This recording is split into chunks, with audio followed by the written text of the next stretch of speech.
그런데 의사결정을 잘하지 못하는 경우를 찬찬히 들여다보면 이 결정을 하면 후회하는 거 아니야? 이 결정을 해서 생기는 어떤 일에 대해서 후회할까봐 걱정해서 의사결정을 못하는 경우도 있는 것 같아요. 그러니까 내가 후회할 게 너무나도 뻔하게 예상되면은 우리가 의사결정을 못한다는 건데요. 실제로 저도 그랬던 것 같아요. 제가 한때 그렇게 기저귀 핫띠를 검색할 때도 선뜻 주문하지 못했던 이유가 오늘은 이 가격인데 가끔 엄청난 세일을 할 때가 있잖아요. 그게 내일이면 어떡하지? 왜 꼭 근데 약간 머피의 법칙처럼 내가 주문하고 나면 그 다음날은 핫딜이고 막 이럴 그래요. 때가 그럴 때 있죠. 많잖아요. 그래서 항상 주문을 망설였던 이유는 이러면 어떡하지? 그러니까 내가 오늘 주문했는데 내일 핫딜이 떠서 어제의 나를 후회하게 될까봐. 그렇죠. 네, 저를 혼내게 될까봐. 혼내시나요, 자기 자신을? 어제의 나! 막 이러면서. 네. 이렇게 이제 이런 경우도 있지만 또 인생의 중요한 결정에서도 후회 때문에 의사결정을 잘 못하고 미루거나 회피하는 경우가 있어요. 예를 들면 이제 연인 관계에서 누가 봐도 이거는 좀 잘못된 관계고 굉장히 어떤 폭력적인 관계 또는 나를 갉아먹는 관계라는 게 너무 분명한데 그래서 헤어지고 싶은데 근데 헤어지면 너무 외로워질까 봐 그리고 더 좋은 사람 못 만나면 어떡하지? 그래서 후회할까 봐 이런 것 때문에 그 관계에 그냥 머무르는 경우도 있거든요. 그러니까 의사결정을 못하고 그냥 머물러 있는 거죠. 그러니까 미래의 나를 염려한 나머지 현재의 내가 아무런 선택을 못한다는 거네요. 그렇죠. 네, 그래서 실제로 의사결정을 연구하는 분들이 하시는 말을 좀 들어보면은 의사결정의 기본적인 속성이라는 게 현재의 내가 미래의 나를 떠올려서 미래의 내가 만족할까 후회할까 어떤 느낌일까를 예상해서 결정하는 게 바로 의사결정의 본질이다. 이런 얘기를 하시더라고요. 그러니까 다시 말하면 사람들은 지금 현재의 나를 기준으로 해서 미래의 나는 이럴 거야 라는 것을 막연하게 예측해서 의사결정을 내린다는 건데 근데 이게 참 정확하지가 않아요. 저 사람은 변하죠. 근데 변한다는 걸 잘 몰라요. 마건님만 해도 지금 이런 모습으로 살고 계실 거라고 10년 전에 마건님이 예상할 수 있었을까요? 아니요, 전혀요. 아니, 1년 앞도 뭐든 내다보는데 10년 앞을 어떻게 내다보겠어요? 전혀 이런 모습을 생각하지 않았던 것 같아요. 그쵸. 저도 그래요. 제가 이런 모습으로 살고 있을 거라고 불과 뭐 1년 전에 저도 전혀 생각하지 못했던 일들이 너무 많이 일어났죠. 그러니까 사실 인간은 계속 변하는 존재인데 사람들은 항상 현재의 나를 기준으로만 예상한다는 거예요. 그래서 오늘 뇌과학 얘기를 많이 하는데요. 뇌과학 연구에서도 우리가 미래의 내가 어떤 모습일지를 상상할 때 어떤 영역이 활성화되는지를 관찰해 보면 과거의 내 경험에 대해서 회상할 때 활성화되는 영역과 동일한 영역이 활성화된다는 거예요. 네. 그러니까 즉 미래를 예상하는 게 결국은 과거를 바탕으로 과거의 나를 바탕으로 예상하는 거잖아요. 네, 그렇죠. 근데 미래는 어떨지 아무도 모르는 거예요. 미래를 100% 예측하는 건 불가능의 영역이죠. 네. 심지어 과거의 내가 중요한 정보가 된다라는 것은 사실 우리의 예측은 굉장히 부정확할 가능성이 높다는 거예요. 근데 그럼에도 불구하고 사람들은 미래의 내가 어떨 것이다라는 막연한 예측으로 의사결정을 하려고 하고 특히 미래의 내가 너무 후회할 것 같으면 지금의 나는 의사결정을 안 해버리거나 아무런 행동을 안 하겠다고 결정하는 경우도 많다고 얘기하고 있어요. 그러니까 그게 사실은 후회 혐오거든요. 후회를 혐오한다는 건데요. 그러니까 사람들은 후회의 감정이 너무나 고통스럽기 때문에 후회할 상황을 피하려고 한다는 거예요. 그래서 후회가 예측될 때 결정이나 행동을 미룬다는 거죠. 그러니까 후회하느니 안 하고 말지 이런 심정이 된다는 거죠? 그렇죠. 노벨 경제학상을 탄 카넨만하고 츠버스키가 일종의 사고 실험을 위해서 만든 시나리오가 있는데 저희가 좀 변형을 해서 소개시켜 드리려고 해요. 대 박사님 주식 투자 좀 하세요? 아주 쬐끔 합니다. 물론 거의 뭐 죽을 쓰고 있어요. 아, 그래요. 그래요. 그 죽을 쓰고 있는, 미안하네. 너무 뼈 아프네요. 그 죽을 쓰고 있는 그 종목을 팔았어요. 오늘 팔았는데, 갑자기 내일부터 오르는 거예요. 막 쭉쭉쭉쭉. 어머. 막 그래서 상한가 치는 거야. 네. 그럴 때랑 네. 그냥 놔뒀는데도 계속 떨어져요. 더 떨어져요. 그래서 손실 금액은 같아요. 그럴 때 어떤 경우에 좀 더 많이 후회를 할 것 같아요? 그러니까 어차피 손해보는 건 똑같지만, 그래도 저한테 심리적으로 더 크게 다가오는 손실은 뭐냐, 이렇게 물으시는 거죠. 그렇죠.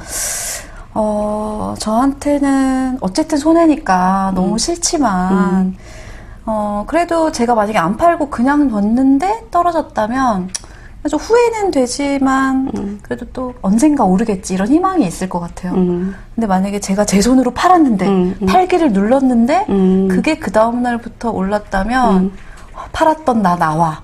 어제 나 나와. 이거 할 것 같아요. 너무 후회될 것 같아요. 손모가지를 부러뜨리고 싶을 수도 있겠네요. 마건님, 너무 과격하신 거 아닌가요? 네.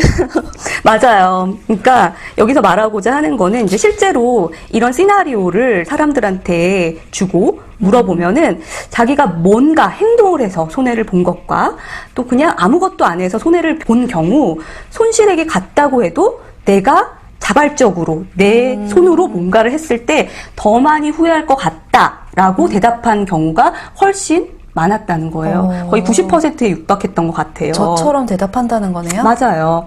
근데 왜냐하면은 이거를 팔고 나서는 내가 이걸 안 팔았더라면 그냥 뒀더라면 이런 상상을 반대 상황을 상상을 할 수 있잖아요. 그런 건 쉽게 할 수 있는데 뭐 안 한 행동에 대해서는 안 했으니까 뭔가 반대의 경우를 잘 인간은 상상하지 않는다는 거예요. 그러다 보니까 상상을 하는 경우에 상상이 되니까 반대로 하면 어땠을까? 그러면서 막 눈물 흘리면서 이불킥하면서 가슴 졸이면서 네. 후회를 더 많이 한다는 거죠. 근데 사실 이 설명을 듣고 나니까 우리가 왜 그 대안이 터무니없이 차이가 날 때는 고민 안 하잖아요. 그쵸. 이걸 선택할까 저걸 선택할까 할 때 하나가 월등히 나오면 고민 안 하는데 비등비등할 때 되게 고민을 많이 하잖아요. 맞아요. 그때 이런 후회가 더 클 것 같아요. 이걸 그쵸? 할까 저걸 할까 그럼요, 고민했었으니까. 우리가 고민하는 게 다 그런 거죠. 다 이걸 해도 좋은 점이 있고 나쁜 점이 있고 이걸 해도 좋은 점이 있고 나쁜 점이 있고 이럴 때 고민이 되는 거죠. 뭐 하나가 너무 월등히 좋으면 무슨 그런 고민을 왜 해요? 그렇죠. 상상할 수 있으니까 내가 이것 말고 저걸 선택했을 상황을 더 쉽게 상상할 수 있으니까 또 후회가 그만큼 크다라고도 좀 이해해 볼 수 있겠네요. 네. 그래서 마건님 얘기를 좀 제가 들어보니 우리가 아예 행동하지 않는 것이 차라리 덜 후회스러울 거라고 생각해서 사람들은 때때로 의사결정을 하지 않거나 아무 행동도 하지 않거나 그런다는 건데 제가 본 실험에서도 후회라는 게 우리한테 얼마나 부정적인 영향을 미치는지를 설명해주는 그런 흥미로운 연구가 있었어요. 그게 이제 무행동 관성이라는 거였거든요. 그러니까 행동하지 않는 게 관성으로 붙었다 네, 이런 거네요. 많은 사람들이 그러고 있다는 거예요. 아마 마건님 또는 우리 청취자들도 여기 해당되실 수 있을 텐데 만약에 이제 마건님이 마트를 갔어요. 근데 원래 사려고 했던 물건이 50% 세일을 하는 거예요.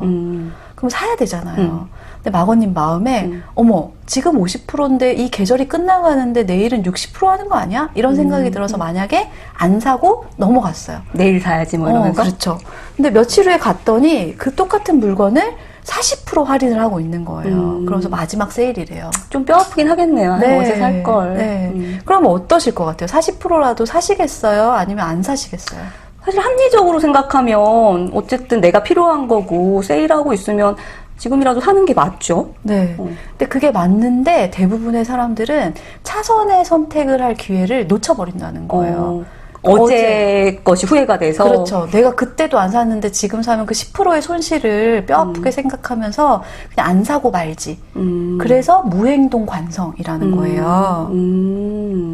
그러니까 후회라는 감정이 우리를 굉장히 어리석은 의사결정으로 몰아간다는 거죠. 참 쓰라리네요. 네. 그래서 좀 후회할 것을 미리 걱정하지 말고 어차피 우리가 계속 얘기한 것처럼 예측한다라는 거는 불가능할 뿐만 아니라 정확하지도 않기 때문에 하고 싶은 것이 있다면 좀 경험해 보시기를 권합니다. 그래요. 그 얘기를 들으니까 사실은 또 사람들한테 이제 나중에 시간이 지나고 뭐 보통 이런 거 있잖아요. 죽기 전에 후회하는 거 뭐냐 이런 거 물어볼 때 가장 크게 후회하는 게 뭡니까? 라고 물어보면 보통 내가 했던 거보다 안 했던 거에 대한 후회를 더 많이 언급을 하더라는 거죠. 그 사람들을 더 만날 걸. 그렇죠. 뭐 내 가족과 더 좋은 시간을 보낼 걸, 어떤 뭐 기회가 있었을 때 그 공부를 할 걸, 도전할 걸. 그렇죠. 이렇게. 그렇죠. 그러니까 당장 우리 눈에는 아무것도 안 하는 게 안전해 보일 수 있고 후회할 일을 안 만드는 것 같아서 더 좋게 느껴질 수도 있지만 좀 장기적인 측면으로 볼 때는 안 했던 그 순간을 뼈저리게 후회하게 될 거다. 그렇죠. 그러니까 실제하지도 않는 후회를 하느라고 이 순간을 망쳐버리지 말고 약간의 후회가 남더라도 지금 이 순간에서 내가 하고 싶은 것에 집중해서 해보자. 이렇게 정리할 수 있겠네요. 격언이 하나 떠오르네요. 이 격언인지 아닌지는 모르겠는데 할까 말까 고민될 때는 해라. 이게 떠오르네요. 네, 제가 아는 거랑 좀 다른 것 같은데요. 뭔데요? 할까 말까 고민할 때 하지 마라. 결혼. 결혼에 대해서 후회하시나 봐요. 남편이 듣고 계실 텐데. 편집해 주실 거죠? 다시 본론으로 돌아와서, 그러니까 할까 말까 고민될 때는 해라 라는 말도 있지만, 그래요. 그렇다고 해서 후회 없는 삶을 살기 위해서 일단은 무조건 행동해라 라는 말씀은 아닙니다. 맞아요. 다만 저희가 여기서 강조하고 싶은 점은 인간이 근본적으로 후회로 인한 고통을 피하려는 성향이 너무나 강해서 중요한 선택을 미루거나 행동하기를 회피하기도 한다는 거죠. 맞아요. 그렇기 때문에 혹시라도 내가 의사결정을 미루고 있거나 어떤 행동을 안 하고 있을 때 이것이 나중에 후회할까 고민돼서 그러는 게 아닌지 좀 곰곰이 생각을 해보시라는 거죠. 근데 때로는 그 후회에 대한 예측이 부정확할 수도 있고 또는 시간이 지나고 나면은 굉장히 옅어질 수도 있다라는 거죠. 그렇죠. 그래서 결정 후에 일어날 일들에 대해서 후회할까 걱정되는 게 있다면 그 후회의 감정이 과한 것이 아닌지 좀 생각해 보시고 되도록이면 경험하는 쪽으로 행동하는 쪽으로 가시는 것도 좋다고 저희가 말씀을 드리는 겁니다. 마지막으로 의사결정의 본질적인 고민으로 들어가 봐야 할 것 같아요. 특히 우리가 이제 의사결정에 대해서 고민할 때를 보면 뭐 가벼운 선택에 대한 고민도 많이 하지만 그거는 뭐 그렇게 그냥 웃으면서 우스갯소리로 하면서 넘어갈 수도 있잖아요. 뭐 짜장이냐 짬뽕이냐. 근데 우리가 좀 이제 고민되고 많이 이제 시간을 들이면서 생각하는 거는 인생에서 중요한 결정을 놓고 고민할 때인 것 같아요. 그래서 저는 그럴 때 근본적으로 내 삶의 유한성을 직시해보고 내 그러니까 선택이잖아요. 그래서 내 삶을 바꿀 수 있는 건 나뿐이다. 라는 자각을 하는 게 의사결정이나 선택을 하는데 도움이 될 것 같아요. 실존주의를 말씀하시는 거죠? 네. 제가 실존주의를 참 좋아해요. 그리고 뭐 제 삶이든 뭐 상담이든 실존주의를 좀 많이 기반으로 하고 있어요. 그러니까 실존주의는 뭐냐면은 우리 삶이 유한하다.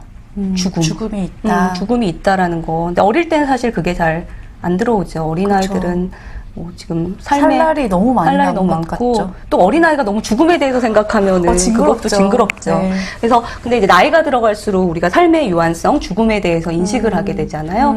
그러면 오늘 하루하루가 굉장히 소중하겠죠. 그렇죠. 내일 죽을 수도 있다고 생각하면 사실 오늘을 좀 다르게 살게 되겠죠. 그렇죠. 그래서 오늘 하루하루 지금 이 순간이 굉장히 소중한데 그렇게 되면 어떤 생각이 또 다다르냐면 좀 불필요한 것들 이런 것들을 좀 버리게 되고 조금 더 내 삶의 본질적인 것에 집중해야겠다라는 삶의 책임감이 생기죠. 그러니까 내가 진짜 원하는 게 뭔지를 찾고 그쵸. 또 그걸 하면서 살기 위해 에너지를 쏟고 그쵸. 이렇게 살게 된다는 거죠. 네. 그래서 세상과 다른 사람들을 좀 바꿀 수는 그건 바꿀 수 없지만 적어도 이 순간 내 행동은 내가 결정할 수 있고 내가 선택할 수 있다라는 거죠. 그런 자각을 하게 되면은 의사결정이 조금은 쉬워질 수도 있을 것 같아요. 그러니까 실존주의라는 것이 저한테는 선택과 책임으로 다가와요. 맞아요. 대 박사님은 뭐가 떠올라요? 사실 이 실존주의와 선택과 책임 이런 키워드를 생각해 보면 저는 제 삶에 있어서 굉장히 큰 고민이었던 육아와 일을 병행하는 것에 대한 스토리가 떠올라요. 네. 공유해 주시겠어요? 굉장히 개인적인 이야기이기도 한데요. 마거님도 아시겠지만 제가 이제 결혼하고 아기 낳고 초반에 굉장히 많이 힘들어 했잖아요. 네, 기억나요. 그때 제가 하소연했던 것들을 가만히 떠올려 보면 나는 왜 이렇게 살아야 되는가? 왜 나는 이렇게 일도 하고 애도 키우고 내 한 몸 부서져라 이렇게 시간 없어서 쫓겨가며 이렇게 살아야 되는가 이런 것들을 굉장히 한탄스러워하고 특히 남편 탓을 많이 했던 것 같아요. 매회 남편이 등장하고 있는데 남편분이 우리랑 같이 방송하는 것 같네요. 저에게 이렇게 중요한 사람이었다니. 그러네. 네. 세상 깨닫네요. 네. 근데 어쨌든 그 순간에는 제가 이렇게 힘든 시간을 보내는 게 다 남편 탓인 것 같았어요. 뭐 남편뿐만 아니라 여러 가지 뭐 사회 구조, 다른 사람 이렇게 탓하는 게 되게 많았던 것 같아요. 근데 어느 날 제가 정신을 차려보니 아무도 저한테 애 키우면서 일하면서 힘들게 살라고 말한 사람은 없는 거예요. 그건 사실 제 욕심이었던 거예요. 제가 그런 사람이고 싶었던 거죠. 내 일도 놓치지 않고 자아 실현을 하면서 아이에게도 소홀하지 않는 좋은 엄마이고 싶다는 제 욕심을 실현하기 위해서 주변 사람을 괴롭히고 있을 뿐이었지 아무도 저한테 그런 삶을 강요한 적이 없더라고요. 그래서 그 순간 제가 좀 실존적으로 깨달았던 것 같아요. 아, 이게 내 선택이었다. 두 가지를 병행하는 게 내 선택이었기 때문에 내가 책임져야 될 부분이 있다. 그리고 만약에 내가 책임지지 못할 것 같으면 하나를 놓으면 되는데 그렇죠. 그러니까 두 개를 다 가져가기 위해서 내가 어떤 부분을 책임질 것이냐 이런 거를 고민하면서 좀 제 삶의 균형을 찾았던 그런 경험이 떠올라요. 결국은 내 선택이고 내 책임이다라는 그렇죠. 자각을 했다는 거네요. 네. 그래요. 제 경험도 좀 공유를 하면 여러분들에게 좀 도움이 되지 않을까 하는 마음이 드네요. 제 인생의 전환점 중 하나를 꼽으라면 한 7, 8년 전쯤에 제가 하던 일을 그만두고 아무 계획 없이 6개월간 배낭여행을 떠났던 거거든요. 대박사님도 기억하시죠? 네.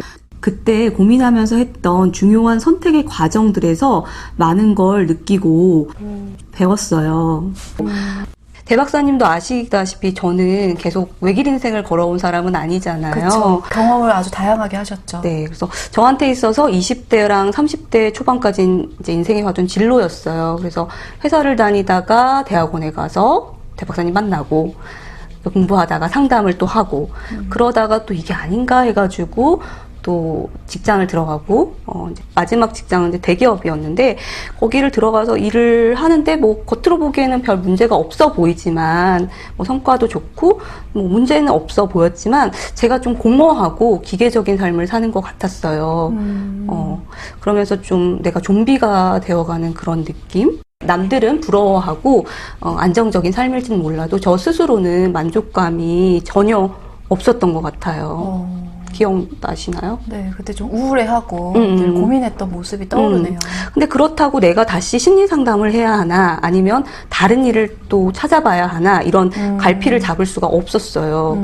그래서 이대로는 이 아무 결정도 할 수 없는 그 무결정, 무행동의 상태가 돼서 이럴 바에는 이 시간을 그냥 이렇게 괴로워하면서 지내기보다는 회사를 관두고 나를 찾는 시간을 가져보자 해서 좀 일종의 장기 배낭여행을 떠나게 됐는데 그걸 보면 누군가는 그냥 속 편하게 무슨 여행 갔네라고 하지만 사실 저한테도 고민이었거든요. 왜냐하면 그때 한창 일할 30대 초반이었는데 커리어를 쌓고 뭐 이래야 되잖아요. 근데 그때 그런 커리어를 버리고 간다는 거 그리고 또 안정적인 삶을 버리고 간다는 거 네, 이런 4대 것들 보험. 4대 보험 지금 전 4대 보험이 없죠. 제가 자발적으로 내야 되는 굉장히 중요한 자영업자인데 네. 그런데 이제 여기서 이런 고민들을 할 때 중요한 게 뭐였냐면 제가 현타네요. 이것도 현타가 온 게 내가 지금 이 여행을 가서 지금 누리고 있는 이런 혜택들을 못 누리면 어떡하나. 돌아왔을 때 여전히 갈피를 못 잡고 방황하는 사람이면 어떻게 하나?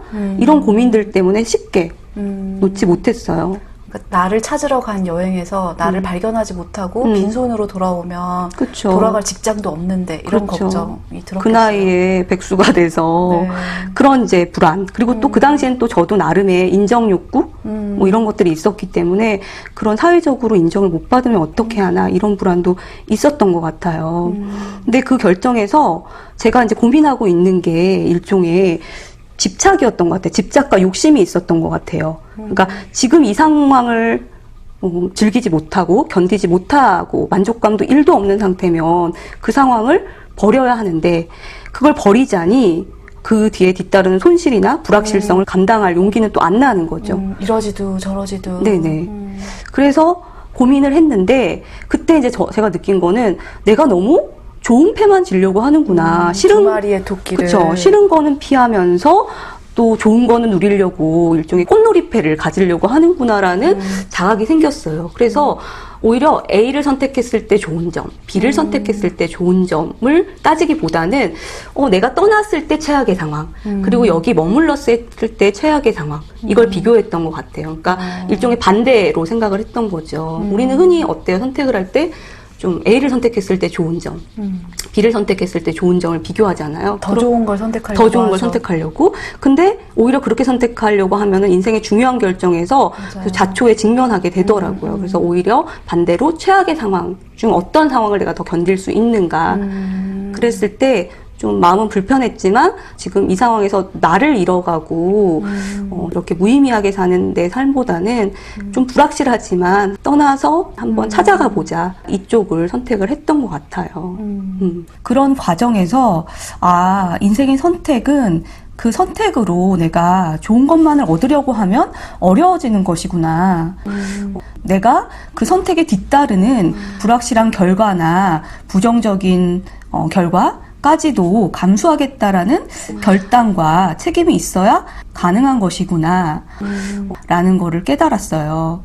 그랬더니 그 선택이, 어려웠던 선택이 조금은 한결 편해지고 좀 가벼워지더라고요. 그래서 지금 또 이렇게 마거님이 실존적인 삶을 추구하면서 노력하면서 살고 계신 거네요. 약간 우리 둘의 얘기를 하면서 조금 걱정되는 거는 다른 분들이 니네는 되게 실존적으로 살고 있네?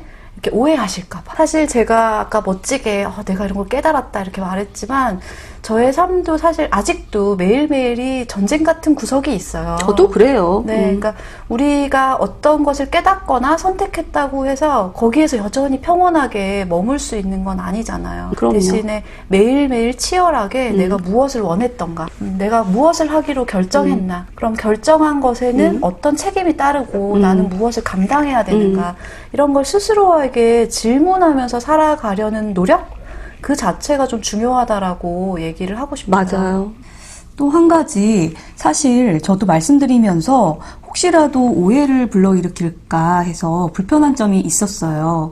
그러니까 혹여라도 예전에 저랑 비슷한 고민을 하고 계시는 분들이 계시다면 뭐 제가 무조건 떠나야 한다, 버려야 한다 이런 걸 말씀드리는 건 아니에요. 저는 그때 안정을 포기하고 불확실한 길을 선택을 했지만 어떤 이유로든 버티는 선택을 하시는 분들도 계실 거예요. 저는 그것도 위대한 선택이라고 생각을 해요. 우리가 선택을 잘해야 된다 이런 생각들을 하고 좋은 선택을 해야 된다라는 생각을 하는데 사실 좋은 선택이란 없는 것 같아요. 맞아요. 그래서 선택의 결과는 내가 만드는 거고 그 선택을 한 후에 어떻게 내가 노력하고 어떤 과정을 밟아 나가는지 그것에 따라서 그 선택의 결과가 만들어지는 것 같아요. 네, 그러니까 제가 이 결정과 관련한 여러 가지 자료들을 보면서 한 칼럼을 봤는데요.